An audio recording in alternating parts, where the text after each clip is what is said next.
Hey everybody, and welcome back to another episode here at Whiteboard Medicine. We appreciate you checking it out. Hope everybody is doing well. Today we are going to be talking about 8 common ventilator mistakes.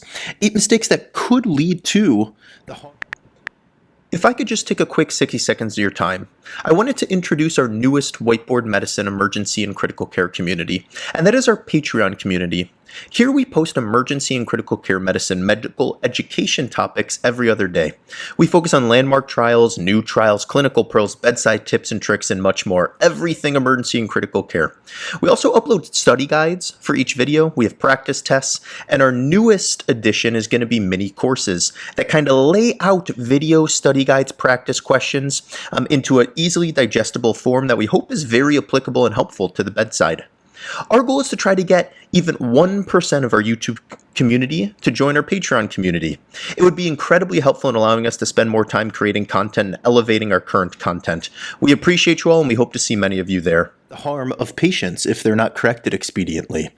This is going to range from oxygenation and ventilation to plateau pressures to auto PEEP to vent dyssynchrony to hemodynamic changes. 8 really important things. And by the end, we hope you have a good foundational grasp on these 8 things and can avoid them or correct them in the patients that we're caring for. So no further ado, let's dive in. Mistake number 1, treating oxygenation and ventilation as the same. For those of you that don't make this mistake, you might be sitting there going, why would anybody do that? But we promise you this is something that does occur.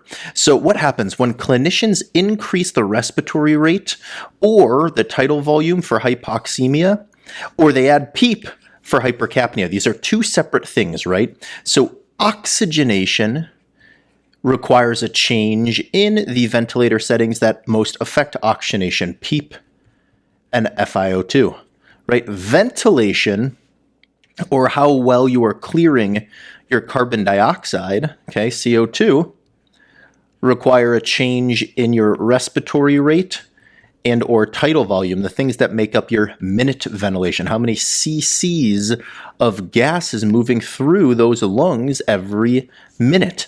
And when you change the wrong thing for the wrong purpose, that's when harm can come, right? Oxygenation is not equal ventilation. They require different interventions. So if you're hypoxemic, if you have low oxygen, you should be changing the FiO2 and or the PEEP. If you are hypercapnic, aka high CO2, you should be changing the respiratory rate and or the tidal volume, all right? You shouldn't be doing the opposite. You get your gas and the PaO2 on the gas is 45. Think about FiO2 or PEEP. You changing the respiratory rate or the tidal volume is not really going to address that problem. Vice versa. You get a gas and the PCO2 is, 90 and it's acute, you should be changing the respiratory rate and or the tidal volume. So don't mistake oxygenation and ventilation as the same thing. These are 2 very different problems that have very different solutions. All right, mistake number 2, over-oxygenating instead of recruiting lung. So what does this mean? What happens? When we increase the FiO2 on the ventilator, while the PEEP still remains low. So as we talked about, oxygenation or increasing the amount of oxygen requires a change to either the FiO2, this is the fraction of inspired oxygen, this is literally set on the vent, you set it, or the PEEP, the positive end expiratory pressure. This is another setting on the vent. And what happens sometimes is if a patient gets hypoxemic, if their SpO2, their oxygen saturations drop, we just start cranking up the FiO2, right? We go up to 60, and then 70, and then 90. And next thing you know, they're on an FiO2 of 100%, and their PEEP remains low. Their PEEP still remains at 5, really low PEEP. Whereas that can actually be harmful, because by increasing the amount of oxygen, the fraction of inspired oxygen being delivered to those lungs, we are leading to some degree of oxygen toxicity in those lungs, right? Oxygen produces superoxide free radicals. It also causes atelectasis, collapse of lung right in the areas being hyperoxygenated. It's called absorption atelectasis. And what we're not thinking about is, do we need to be recruiting more alveolar units? And we actually put out an episode specifically on PEEP, so just search Whiteboard Medicine PEEP, and it'll come up to kind of dive into the nuances of PEEP. But when we are getting more hypoxemic and we're going up on our FiO2, really, if you get to an FiO2 greater than 60%, think about changing the PEEP. Now, take into account the lung compliance and the plateau pressure a little beyond the scope of this discussion, right? This ensures that you are still having lung protective ventilation and you're not causing barotrauma, a type of ventilator-induced lung injury with your PEEP increase. But assuming that's not the case, assuming your plateau pressure is still less than 30, think about going up on your PEEP to avoid oxygen toxicity and absorption atelectasis and start to recruit those alveolar units rather than just increasing the amount of oxygen that you are sending to the lungs. All right, oxygen is not a long-term solution. Alveolar recruitment is a longer-term solution. All right, mistake number 3, ignoring the plateau pressure. As we mentioned, we put out a video specifically on plateau pressure as well, an episode, so just search Whiteboard Medicine plateau pressure, and we'll dive into that. But the plateau pressure is essentially a reflection of lung compliance to a degree. It's the amount of pressure those alveoli are experiencing at the end of inspiration. So it's an inspiratory hold is how you test it. It's a literal button on the ventilator. You click inspiratory hold. And what will happen is the vent will deliver a breath and then it'll pause. It'll just hold the breath in. And then the ventilator will read the pressure that held breath is generating in the lungs, the plateau pressure. All right. The thing is, though, this has to be measured. You have to literally click the inspiratory hold button. Whereas peak pressures, which is more airway resistance and lung compliance, but again, a little above the detail of this discussion. But peak pressures just pop up on the ventilator. Usually they're in something like the top right corner on the screen or somewhere. And they'll just, every breath that comes, it'll pop a little number up. And this is the pressure that is being generated while pushing the breath into the lungs. So that one's easy to know about, right? It's easy to think about. But the plateau pressure you have to actually measure using an inspiratory hold. So we sometimes ignore it and neglect it. And it can be harmful, right? High plateau pressures are a reflection of high alveolar pressures. And those high plateau pressures often cause a barotrauma. Okay, this is damage to the lungs, right? If you heard of ARDS, acute respiratory distress syndrome, this is a huge thing we talk about, keeping the plateau pressure, the P-plat, less than 30 to minimize barotrauma. So the key threshold here is you want that plateau pressure to be less than 30. The plot's a little thicker. There's things like driving pressure less than 15 we talk about, again, outside the confines of this episode, but just search Whiteboard Medicine driving pressure. We'll also link our mechanical ventilation playlist in the description of this episode. But yeah, that plateau pressure less than 30. So do an inspiratory hold. You should do an inspiratory hold. And if you have a plateau pressure that's too high, consider adjusting the tidal volume or the PEEP, right? Going down on tidal volume will help improve plateau pressure. And going down on the PEEP can too, although you want to not prioritize going down on the PEEP if you're able to go down on the tidal volume, because PEEP's often recruiting those lungs. So try to go down to that tidal volume first, get somewhere close to 6 cc's per kg. You can go down even further if it's an ARDS. But yes, do not neglect the plateau pressure. This is a really important marker.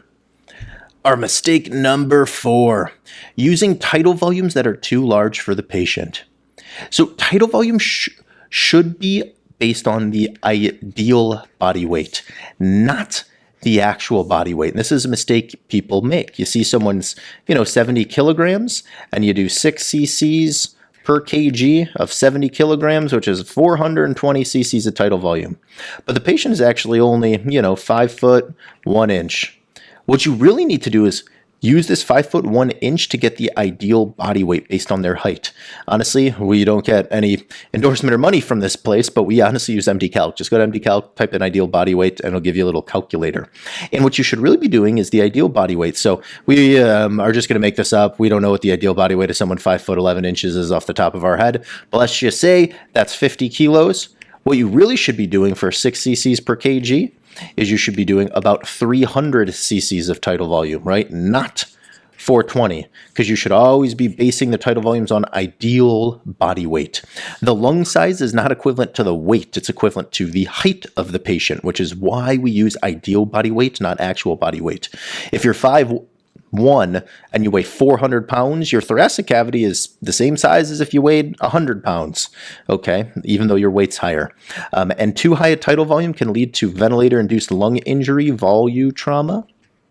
Okay, too much volume, and that's always something we're trying to reduce. So use predicted or ideal body weights. These are synonyms. Target 6 cc's per kg, especially in ARDS patients, and avoid tidal volumes greater than 8 cc's per kg in most patients. The data here, is mixed, whether you really need to be less than 8 cc's per kg if someone doesn't have lung disease, but better safe than sorry in our humble opinions.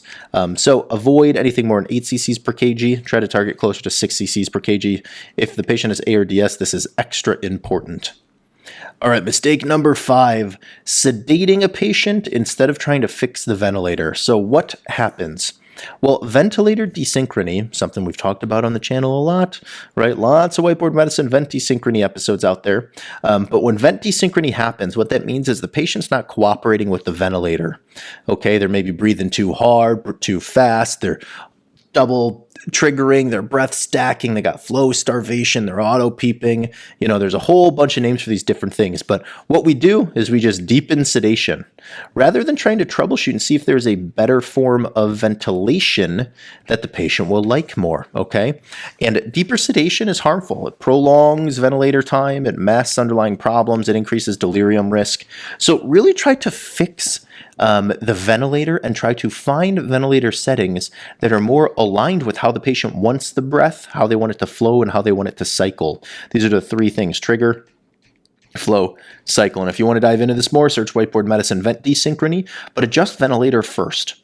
Right? Sometimes this is that you need to switch them from volume control to pressure control so that they have a more liberal flow, okay, and it's not as set as volume control. Sometimes you even put a patient on pressure support rather than pressure control to allow them to kind of regulate their own breaths much more freely than they would in pressure control or volume control. Sometimes you put them on pressure regulated volume control, PRVC, which is a newer mode that delivers breaths kind of in a fashion that's like pressure control, although it structures and standardizes the tidal volume, right? All these things, gosh, we're a broken record now. Search Whiteboard Medicine pressure control or volume control or pressure support. We've got episodes on all those. But yes, do not just try to sedate desynchrony away without troubleshooting the ventilator first. Next mistake, we're getting close to the end, missing auto PEEP in obstructive lung disease.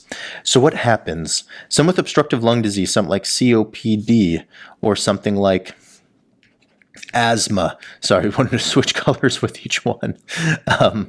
Someone like COPD or asthma, they get hypercapnic. Their CO2 goes up.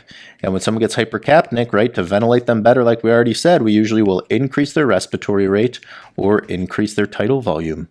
But in someone with obstructive lung disease, they have a prolonged expiratory phase, right? Even if you're just auscultating them, they expire much longer. They exhale much longer than the typical person because they have all that small airway disease. And it takes those small airways a lot longer to exhale the air that's trapped in there.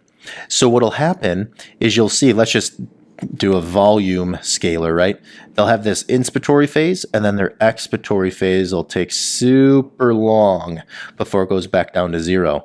A normal one might look more like this, right? So much longer, this prolonged expiratory phase.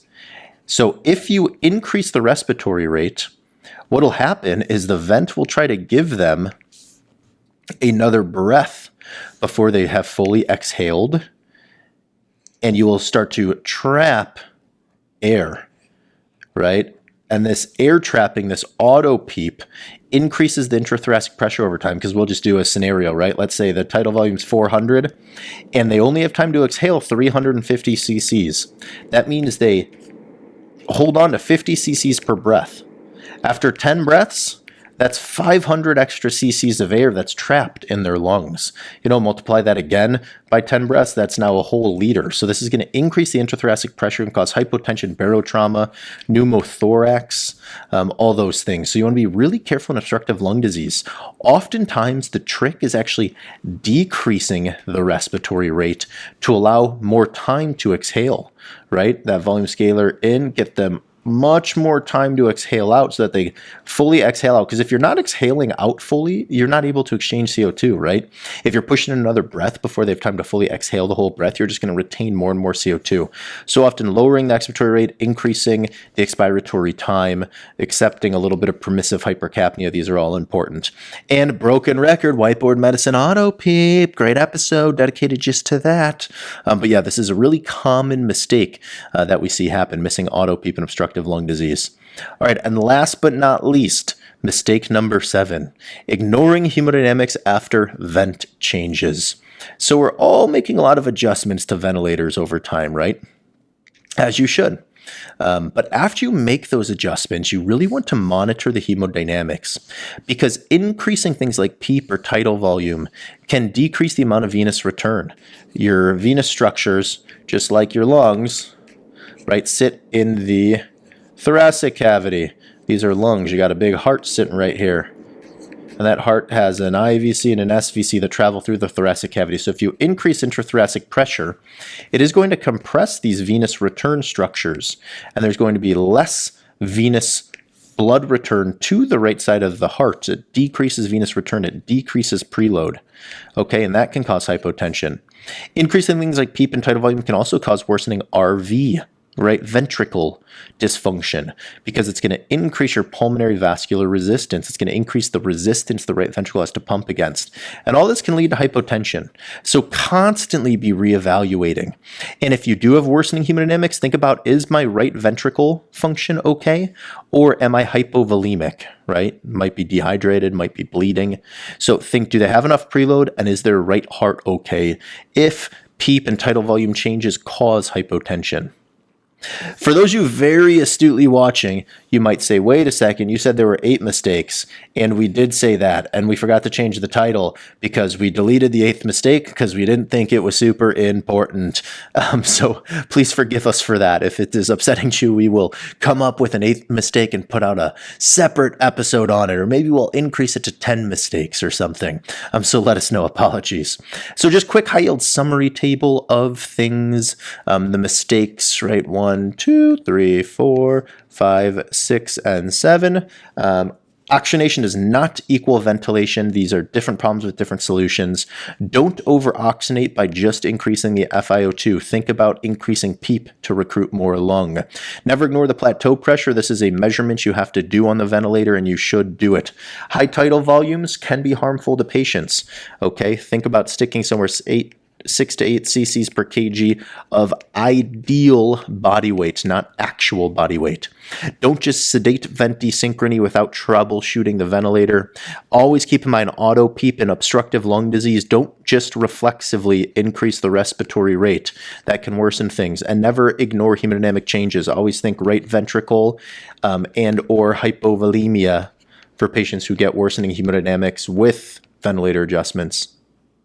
All right, hopefully that was interesting, hopefully helpful, hopefully clinically relevant. Let us know what thoughts, comments, questions you have down below. Obviously, none of this is intended to be acted upon as medical advice. Stick around to the end of the episode for the full disclaimer. Check out our YouTube members page. We have lots of weekly content that comes out on there. Check out our Patreon page.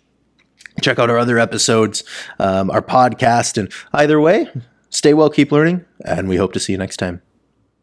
Hey everybody, and welcome to Whiteboard Medicine. We appreciate you checking out the video. Here at Whiteboard Medicine, our goal is to create medical education content for all types of interested learners. That includes videos, practice questions, study resources, and much more. We would love for you to join our community by subscribing, hit that bell button. We're also working to build a high-yield Patreon page. It's going to be full of practice questions, video outlines, notes, commercial-free content, and much more. None of these videos are intended to be acted upon as medical advice. Please pause the video here and read this disclaimer in its entirety before moving on.